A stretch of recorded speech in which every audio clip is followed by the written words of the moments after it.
کوئی نہیں اس کا نام لینے والا۔ یہ بات ہے ابو لہب کی سورہ کوثر کی۔ اِنَّا أَعْطَيْنَاكَ الْكَوْثَرَ۔ السلام علیکم، میں عائشہ صدیقہ۔ امید کرتی ہوں کہ آپ سب خیریت سے ہوں گے۔ تو آج کا ویڈیو بہت ہی زیادہ انٹرسٹنگ ہونے والا ہے، اور آج میں آپ لوگوں کے ساتھ ایک ایسی ویڈیو شیئر کرنے والی ہوں جس میں ہم سورہ کوثر کے بارے میں جانیں گے، دا اسٹوری بیہائنڈ سورہ کوثر۔ یہ ویڈیو ریالی مکتوب بھائی کا ہے۔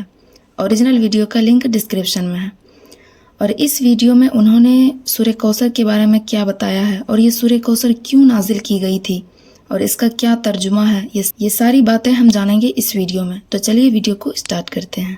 یہ بات ہے قرآن کی، یہ بات ہے اس انسان کی جس نے رسول اللہ کا دل توڑ کر رکھ دیا۔ اب کوئی نہیں اس کا نام لینے والا۔ یہ بات ہے ابو لہب کی سورہ کوثر کی۔ اِنَّا أَعْطَيْنَاكَ الْكَوْثَرَ۔ اکثر ہم لوگ اپنی نمازوں میں سورہ کوثر کو ریسائٹ کرتے ہیں، پر افسوس ہم میں سے کتنے ہیں جو اس کا مطلب جانتے ہیں؟ کیا ہے کوثر؟ کیوں اللہ تعالیٰ نے اسے نازل کیا؟ کیا تم نے سنا طلحہ؟ ہاں، اللہ کے نبی نے ہمیں وہ راز بتایا کوثر کا۔ سبحان اللہ۔ اور سب سے ضروری بات، سورہ کوثر کا آج ہماری زندگی میں کیا ریلیونس ہے، جانیں گے اس ویڈیو میں۔ بسم اللہ الرحمن الرحیم۔ إنا أعطيناك الكوثر فصل لربك وانحر إن شانئك هو الأبتر۔ سورہ کوثر قرآن کی سب سے چھوٹی سورت ہے۔ قرآن کی بہت ساری خوبصورت باتوں میں سے خوبصورت بات یہ ہے کہ ہر آیت کے پیچھے، ہر سورت کے نازل ہونے کے پیچھے ایک کہانی ہے، ایک سچی کہانی، اور ایسا ہی ایک دل دہلا دینے والا، دل کو چیر کر رکھ دینے والا واقعہ ہے سورہ کوثر کے نازل ہونے کے پیچھے۔ پہلے اسے سمجھتے ہیں۔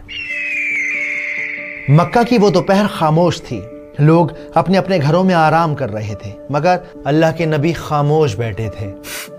اندر سے دبی دبی سسکیوں کی آوازیں مٹی کی دیواروں سے ٹکرا کر واپس آ رہی تھیں۔ ان کے بیٹے عبداللہ اللہ کو پیارے ہو گئے تھے۔ وہ ننھا سا جسم جو کل تک ان کے سینے سے لگ کر سانس لیتا تھا، اب مٹی کی گود میں تھا۔ مگر برابر والی دیوار سے ٹیک لگائے ایک آدمی کھڑا تھا۔ مجھے بھی بتاؤ ابو لہب، کیا معاملہ ہے؟ صبر رکھو اقبا، صبر۔ یہ آدمی اور کوئی نہیں بلکہ رسول اللہ کا چچا تھا۔ اندر سے آتی ہر سسکی اس کے چہرے کی مسکان بن رہی تھی، اور پھر وہ خوشی سے چلایا، بطیرہ محمد، بطیرہ محمد۔ ختم ہو گیا محمد کا بیٹا، ٹوٹ گیا محمد کی نسل کا سلسلہ۔ اس کی آواز نے نبی کا دل چیر کر رکھ دیا۔ غلاموں کو اس نے کھجوریں بانٹیں، اپنے دوستوں کے ساتھ قہقہے لگائے، اور سب سے کہتا رہا، تم نے سنا میری جان، میرے بھتیجے کی جڑ کٹ گئی۔ اب کوئی نہیں اس کا نام لینے والا۔ اس کی ہنسی، اس کے الفاظ ہوا میں سانپ بن کر تیر رہے تھے، مگر اللہ نے اپنے نبی کو اکیلا نہیں چھوڑا، انہیں ایک تحفہ دیا۔ یہ تحفہ تھا سورہ کوثر۔ اس سورت میں اللہ نے اپنے نبی سے کہا کہ اے نبی، آپ فکر نہ کریں، ہم نے آپ کو کوثر عطا کی ہے، تو بس آپ عبادت کیجیے اپنے رب کی، اور وہ جو آپ کو بار بار بطیرہ محمد بطیرہ محمد کہتا ہے کہ محمد کی جڑ کٹ گئی، نسل کٹ گئی، اصل میں ان کی نسل ختم ہو جائے گی۔ اللہ کے نبی کے چہرے پر مسکان آ گئی۔ دن ڈھل گیا، ابو جہل بے وقوفوں کی طرح ہنستا رہا۔ اسے کیا خبر کہ اللہ نے اسے جیتے جی برباد کر دیا۔ نسل کٹ گئی۔ تو میرا خیال ہے کہ ابھی اس لمحے اب اس بات کو اپنے دل میں اتار لیجئے کہ سورہ کوثر کو آپ اس لیے ریسائٹ مت کیجئے کہ وہ چھوٹی سورت ہے، بلکہ آپ اس لیے ریسائٹ کیجئے کہ اللہ تعالیٰ نے وہ ایک تحفے کے طور پہ ہمارے نبی صلی اللہ علیہ وآلہ وسلم کو دی ہے، تاکہ انہیں یہ احساس دلایا جا سکے کہ ان کا اسٹیٹس اتنا ہائی ہے، ان کا مقام اتنا اونچا ہے کہ اللہ سبحانہ و تعالیٰ خود انہیں تسلی دے رہے ہیں، ان کو کنسول کر رہے ہیں۔ ابو اروا، سنا تم نے؟ اللہ نے نبی کا مقام اور اونچا کر دیا ہے۔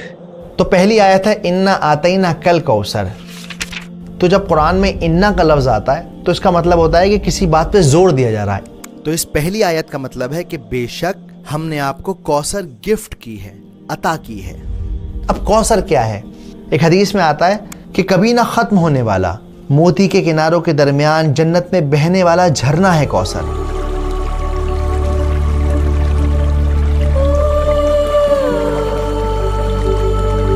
جس کا پانی برف سے ٹھنڈا ہے، جس کا پانی شہد سے میٹھا ہے اور جس کا پانی دودھ سے زیادہ سفید ہے، وہ ہے کوثر.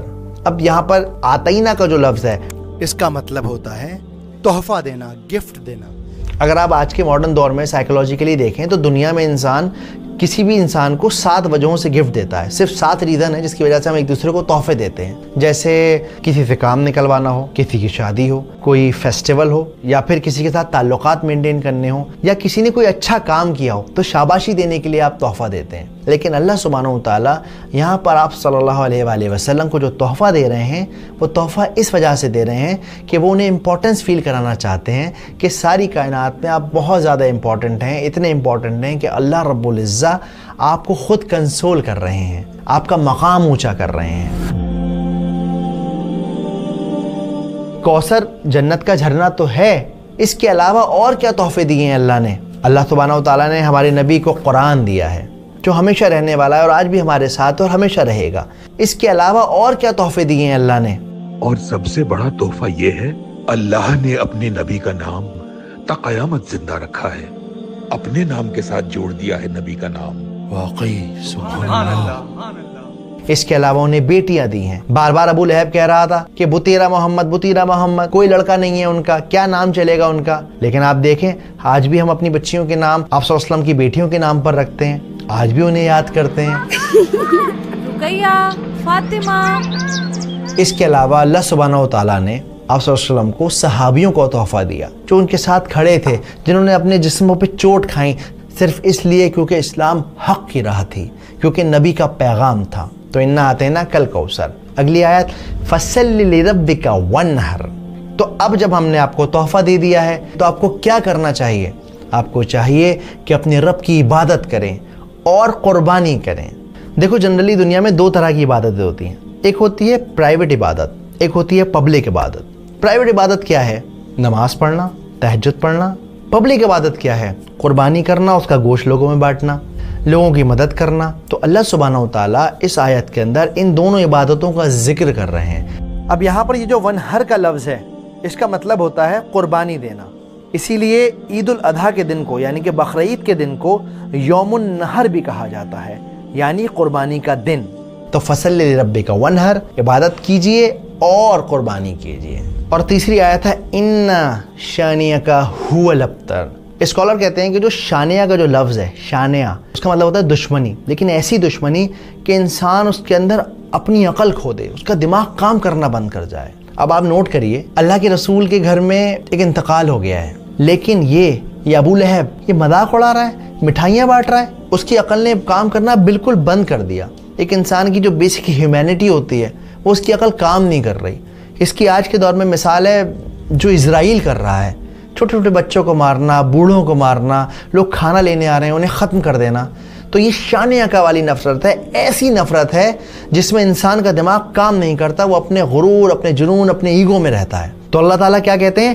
انا شانیک هو الابتر. اور یہ لوگ جو آپ کو کہتے تھے کہ آپ ابتر ہو جائیں گے، آپ کا نام نہیں چلے گا، کوئی آپ کو نہیں پوچھے گا، وہ خود ابتر ہو گئے. وہ جس کی جڑ کٹ گئی، جس کی نسل ختم ہو گئی، جو برباد ہو گیا، جس کو کوئی پوچھنے والا نہیں ہے. اور جو اس بات کا ثبوت ہے کہ رسول اللہ کو ساری دنیا جانتی ہے اور ابو لہب کو ہم لوگ جانتے ہیں، لیکن لعنت کے ساتھ اس کا نام لیتے ہیں.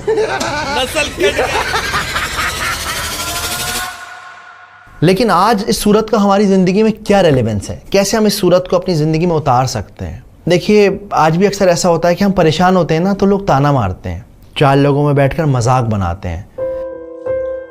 ایون جب گھر میں بیٹیاں پیدا ہوتی ہیں نا تو اپنا ماتھا پیٹ لیتے ہیں. انسان اس طرح کی حرکتیں کرتا ہے نا تو ایکچولی وہ ابو لہب کی راہ پہ چل پڑتا ہے. ابو لہب کیا کہتا تھا؟ محمد کا کوئی بیٹا نہیں، ختم ہو جائے گا اس کا نام اس کے بعد. اس کی سوچ یہ تھی کہ انسان کی جو نسل ہے وہ صرف اور صرف لڑکے سے چلتی ہے. ہمارے معاشرے میں آج کتنے ایسے لوگ ہیں جو اس طرح کی باتیں سوچتے ہیں, بیٹیوں کو بوجھ سمجھتے ہیں, لڑکوں سے اپنے خاندان اور نسل کو چلانے کی کوشش کرتے ہیں. انہیں لگتا ہے میرا خاندان تو جب ہی چلے گا جب میرے گھر میں لڑکا پیدا ہو جائے گا, چاہے اس خاندان کو محلے کے باہر کوئی جانتا نہ ہو, شہر کے باہر کسی کو پتہ بھی نہ ہو اس خاندان کے بارے میں, لیکن چاہیے صاحب لڑکا ہی لڑکا. تو اس لیے اس طرح کی سوچ سے بچیں, قرآن کو مطلب کے ساتھ سمجھیں, اور جب کوئی پریشان ہو تو اسے تسلی دیں, اسے کمفرٹ کریں. اکثر ہم لوگ نا کسی کو کمفرٹ کرنا بہت زیادہ اوور کر دیتے ہیں, اور جب وہ بندہ چپ نہیں ہوتا, سمجھتا نہیں ہے ہماری بات, ہم جھنجلا جاتے ہیں, اس سے ناراض ہو جاتے ہیں. پر ایکچولی ایسا نہیں کرنا ہے. آپ کو بس اسے یقین دلانا ہے میں ہوں تمہارے ساتھ. جیسے اللہ سبحانہ و تعالیٰ نے صرف اور صرف 3 آیتوں میں اپنے نبی کو تسلی دی دی.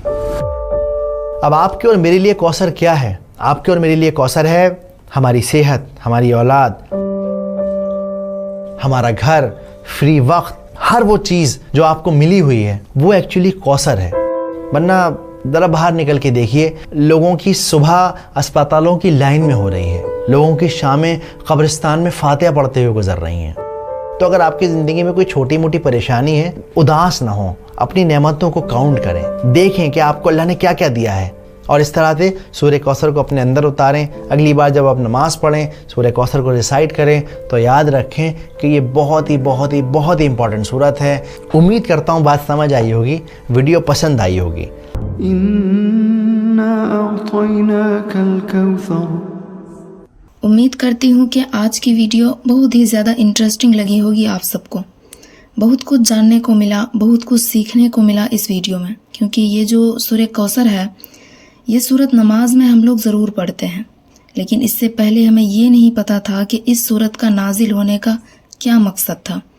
اللہ تعالیٰ نے یہ سورت جو ہے ہمارے نبی کو گفٹ میں دی تھی, ہمارے نبی صلی اللہ علیہ وسلم کو گفٹ کی تھی, اور یہ کس وجہ سے نازل کی گئی تھی تو آج اس ویڈیو میں ہم نے پوری ڈیٹیل جانی ہے.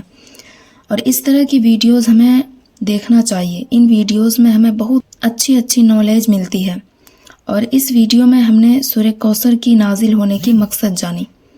انشاءاللہ تعالی ہم سب اپنے زندگی میں اس سورت کو اتارنے کی کوشش کریں, اور اپنے زندگی کو صبر اور شکر کے ساتھ گزاریں, اور ہر چھوٹی چیزوں کا اللہ تعالیٰ کا شکر ادا کرنا چاہیے ہم سب کو. اور ویڈیو کیسی لگی کامنٹ سیکشن میں ضرور بتائیے گا, اور اس ویڈیو کا لائک اور شیئر سبسکرائب ضرور کیجیے گا.